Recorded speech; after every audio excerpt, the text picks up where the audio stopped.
ఈరోజు నువ్వు పెళ్ళి ఎందుకు చేసుకుంటున్నావు? Why are you getting married? ఎందుకు పెళ్ళి చేసుకుంటున్నావు అంటే సగటు విశ్వాసులు చెప్పే జవాబు ఏంటంటే, నరుడు ఒంటరి ఉంటే మంచిది కాదు కాబట్టి చేసుకుంటాను. ఇంకొంతమంది అంటారు, తినడానికి తిండి తిప్పలు లేవు కాబట్టి వంట మనిషి కావాలి. వంట మనిషి పెట్టుకోవచ్చు కదా, దాని పెళ్ళి ఎందుకు చేసుకోవాలి? ఇంకొంతమంది అంటారు, లేదు బ్రదర్, నాకు చాలా లోన్లీ ఫీలింగ్ వస్తుంది కాబట్టి చేసుకున్న తర్వాత లోన్లీ ఫీలింగ్ పోతాను గ్యారంటీ ఏంది? ఈరోజు విషాదం ఏంటంటే, what is your motivation to get married? What is your purpose? Commitment లేకుండా చాలామంది పెళ్ళి ఆత్రం త్వర చేసేసుకోవాలి. అబ్బో ఎందుకుంటున్నావు అంటే, రీసెంట్గా ఒక తమ్ముడు అంటున్న మాట, అన్న అందరికి పెళ్ళి అవుతుంది, నేను కూడా చేసుకుంటే పెళ్ళి అయిపోతుంది, పని అయిపోతుంది.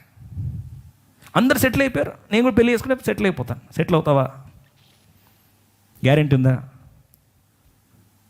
నీకు ఇప్పటికీ ఉద్యోగం లేదు, నీ కాలమే నువ్వు బతకలేవు. ఇప్పుడు పోటీ పడి పెళ్ళి చేసుకుంటావు, తర్వాత నువ్వు బ్రతకలేవు, నిన్ను కట్టుకున్న వాళ్ళు బ్రతకలేరు, పిల్లలు కూడా బ్రతకలేరు. What is your purpose to get married? Abraham అంటాడు చాలా ప్రాముఖ్యమైన సత్యం చూడండి.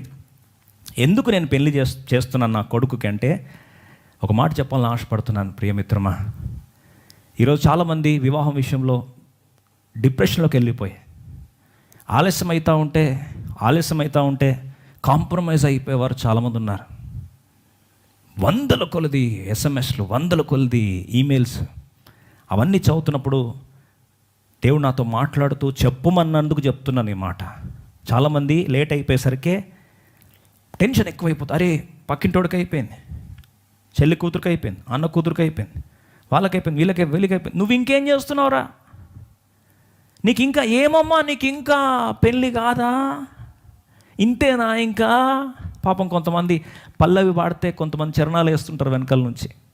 అంతేనేమో పాపం, ఏదో ప్రాబ్లం ఉన్నట్టుంది. ఇంకొంతమంది పాపము ఆత్ర పెట్టేస్తారు, ఏదొకట.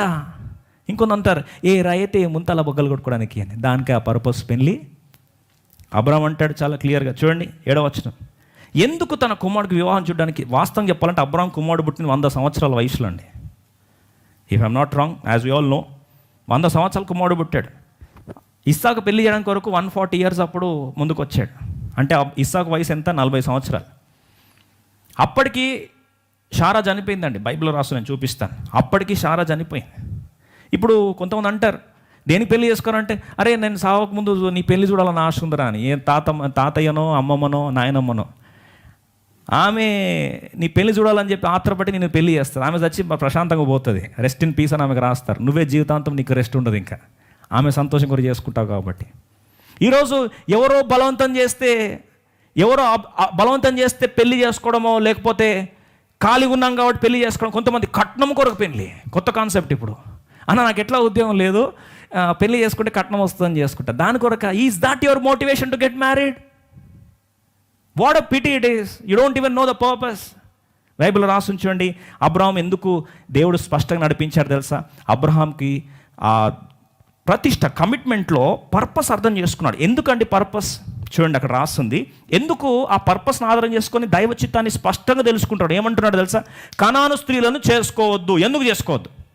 7వ వచనం చూడండి, నా తండ్రి ఇంట నుండి, నేను పుట్టిన దేశం నుండి నన్ను తెచ్చి నాతో మాట్లాడి, నీ సంతానముకు ఈ దేశము నిచ్చేదనని ప్రమాణము చేసి.